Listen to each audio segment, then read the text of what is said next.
নমস্কাৰ আৰু আজিৰ ভিডিঅ'ত আমি worksheet 5 আৰম্ভ কৰিম। আজি worksheet 5ৰ 1 নম্বৰ প্ৰশ্নটোত অৰ্থাৎ এ নম্বৰ প্ৰশ্নটোত আছে টিক দ্য কাৰেক্ট এনসাৰ। ইয়াত দুটা অপচন দি থৈছে। Number 1 সেন্টেন্সটোত she oblique he is my mother। এতিয়া she হলে তেখেত, he হলে তেওঁ, মোৰ মা। এতিয়া মোৰ মা যেহেতু লিংগটো কি মাই মাদাৰ, লিংগটো কি হয় জেন্ডাৰটো কি, জেন্ডাৰটো হ'ল ফেমিনিন জেন্ডাৰ। গতিকে ফেমিনিন জেন্ডাৰ হ'লে হি বহে নে চি বহে, আমি সেইটোত চিন দিব লাগিব, চি বহিব। গতিকে she is my mother to correct হ'ব। Sentence 2 you oblique I am a good boy. এতিয়া এম গুড বয় বুলি কোৱা আছে, বয়ৰ লগত ইউ হ'ব পাৰে, আইও হ'ব পাৰে, কিন্তু এটা ক্লু আছে যে এমৰ আগফালে, এম কাৰ পিছফালে বহে, আইৰ পিছফালে বহে। গতিকে I am a boy, A good বয় হ'ব। I am a good boy, এইটো আইটো হ'ব ইয়াৰ শুদ্ধ উত্তৰ। সেইকাৰণে আইৰ ওপৰত মই কি দিছোঁ, শুদ্ধ চিন দিছোঁ। You oblique C are English teacher. এতিয়া ইউ লগত আৰ বহে, you are English teacher, he is হ'লে হয়। চোৱা, হি যদি আমি ৰাইট দিওঁ তেতিয়া ইয়াত ভুল হ'ব, কিয় কাৰণে ইয়াত আৰ আছে। ইউ আৰ ইংলিছ টিচাৰ, আপুনি ইংৰাজী শিক্ষক। নেক্সট নাম্বাৰ 4 চি অব্লিক দে। চি হ'লে হেজ বহে, চি হেজ, আৰু দে হেভ হয়। গতিকে ডেটো হ'ব ইয়াৰ কাৰেক্ট এনচাৰ। নেক্সট চোৱা, he oblique I, he had I had, দুইটাই হয়। He had done his work, I had done my work হ'লে হয়। হিৰ লগতো হেড বহে, আইৰ লগতো হেড বহে, কিন্তু সম্পূৰ্ণ বাক্যটো পঢ়ি আমি চাব লাগিব। হি হেড ডান হিজ ৱৰ্ক, তেওঁ তেওঁৰ নিজৰ কাম কৰিছিল, আৰু আই হেড ডান মাই ৱৰ্ক হ'ব। আই হেড ডান হিজ ৱৰ্ক নহয়, আই হেড ডান মাই ৱৰ্ক। এতিয়া ইয়াত আমি যদি দিবলৈ যাওঁ শুদ্ধভাৱে চাবলৈ, হি had done his work, I had done my work, এনেকৈ ক'ব পাৰোঁ। কিন্তু তথাপিও বেছি শুদ্ধকৈ দিবলৈ হ'লে হিটোকে আমি চুজ কৰিব লাগিব। Next do you oblique she like to eat apples. Do you like to eat apples, এইটো হ'ব correct. Do she like to eat apples, do ভাৰ্বৰ সহায় ল'ব পাৰি, কিন্তু ইয়াত শ্বি লাইকছ হ'লে হয়। ইয়াত ডাজ ৱৰ্ড থাকিল, ডাজ যদি থাকিলে হয়, ডুৰ জেগাত যদি ডু লগত ই এছ থাকিলে হয়, তেতিয়া চি অপশ্যনটো কাৰেক্ট হ'লে হয়। Does she like to eat apple, সেইটোহে হ'ল হয়, কিন্তু ইয়াত ডু আছে, গতিকে do you like to eat apples, এইটো হ'ব কাৰেক্ট, অৰ্থাৎ ইউ অপশ্যনটো হ'ব correct. It oblique day is raining today, it is raining today, এইটো হ'ব শুদ্ধ উত্তৰ, ইটটো হ'ব শুদ্ধ অপশ্যন। তোমালোকে বাক্যকেইটা সম্পূৰ্ণকৈ আকৌ বহীত লিখি ল'বা। ইয়াৰ পিছত আহিছে fill in the blanks with suitable pronoun. এতিয়া প্ৰনাউন, উপযুক্ত প্ৰনাউন, সৰ্বনাম ব্যৱহাৰ কৰি বাক্যকেইটা সম্পূৰ্ণ কৰিব দিছে। ইয়াত dash pray to God every day, ইয়াত যদি মই লিখোঁ they pray to God every day, we pray to God every day, ধুনীয়াকৈ ইয়াত মিল খাব। I pray to God every day, সেইটো মিল খাব। হি লিখিলেও মিল খাই যাব, এনেকৈ আমি লিখিব পাৰোঁ। কিন্তু হি যদি লিখোঁ, হি বা চি লিখিলে ইয়াত প্ৰেজ হৈ আহি যাব, এভৰি ডে আছে, গতিকে ইয়াত এছ এটা আহিব, গতিকে হি আৰু চিটো ইয়াত নাহিব। We pray to God every day হৈ যাব, I pray to God every day হ'ব, দে প্ৰে টু গড হ'ব, you pray to God every day, এই গোটেইকেইটা খাটিব, কিন্তু হি আৰু চি ইয়াত ইউজ নহ'ব, বা মানুহৰ নাম কমন কি বুলি কয় প্ৰপাৰ নাউন ইয়াত ইউজ কৰিব নোৱাৰিম, কিহৰ প্ৰনাউন কৈছে, গতিকে এইটোতো নাহিবই। ডেছ কাম টু মিট মি, ইয়াত মই লিখিব পাৰোঁ he come to meet me. Where were you? Where were you yesterday? তুমি যোৱাকালি বা কালি ক'ত আছিলা? Dash live in India. We live in India. Dash are my childhood friend. They are my childhood friend. এনেকৈ লিখিব পাৰোঁ আমি. Next, dash is your cousin. ইয়াত মই he বা she দুটাই ইউজ কৰিব পাৰোঁ. He is your cousin. Dash was completing her work.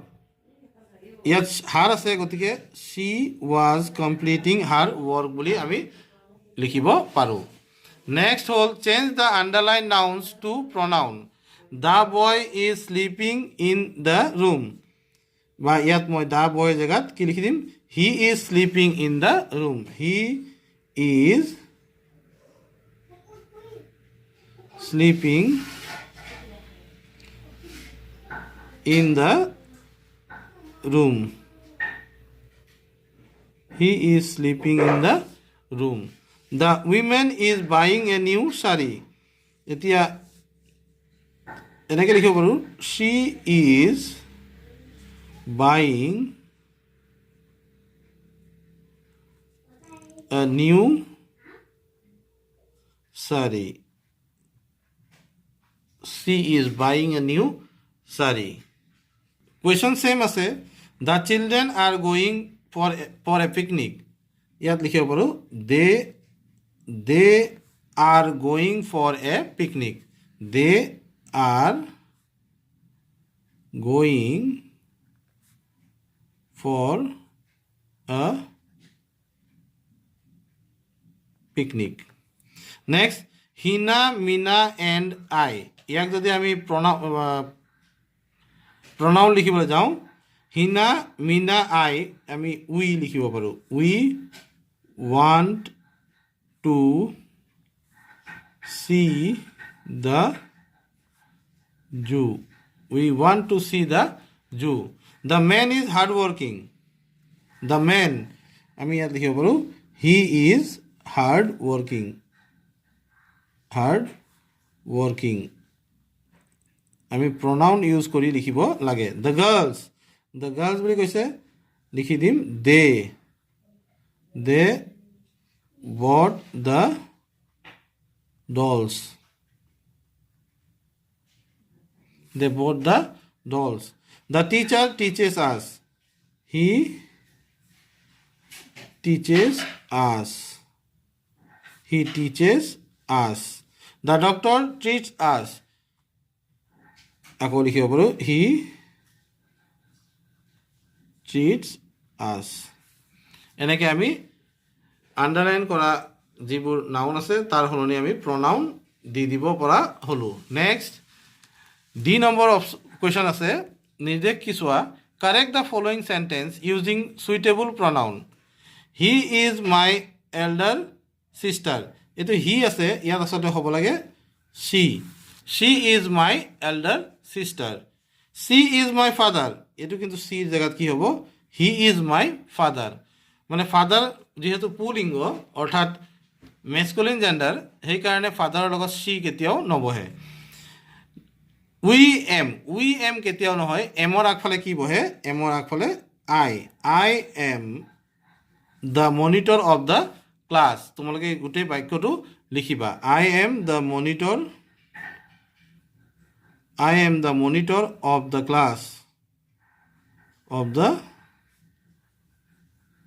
class. Next, you were doing our work.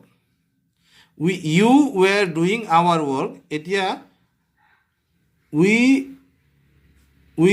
were doing our work হ'ব. We were doing our work. আমি আমাৰ কাম কৰি আছোঁ. তোমালোকে আমাৰ কাম কৰি আছা, এইটো বৰ বেছি ভালদৰে শুনা নাযায় বা এইটো 100% শুদ্ধ নহয়. দে are helping দেয়াৰ্ছ. De are helping দেয়াৰ্ছ আছে. দে আৰ হেল্পিং দেয়াৰ্ছ আছে, এইটো দেম সেলফ হ'ব.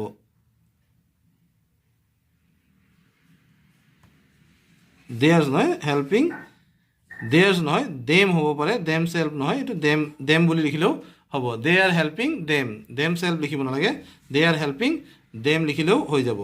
C are my neighbour, she জেগাত হ'ব ইউ আৰ মাই নেইবাৰ।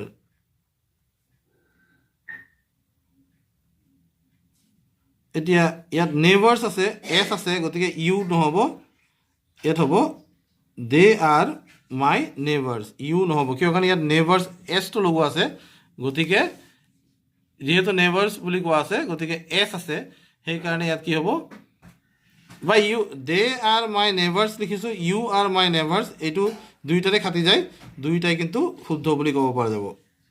দে লিখিলেও শুদ্ধ হ'ব, ইউ লিখিলেও হ'ব। ইউ আৰ তোমালোক মোৰ চুবুৰীয়া, বা দে আৰ তেওঁলোক মোৰ চুবুৰীয়া, দুইটাই খাটে।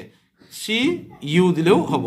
আই আৰ ইয়'ৰ ক্লাছমেটছ, ইয়াত হ'ব আইৰ জেগাত উই আৰ ইয়'ৰ ক্লাছমেটছ,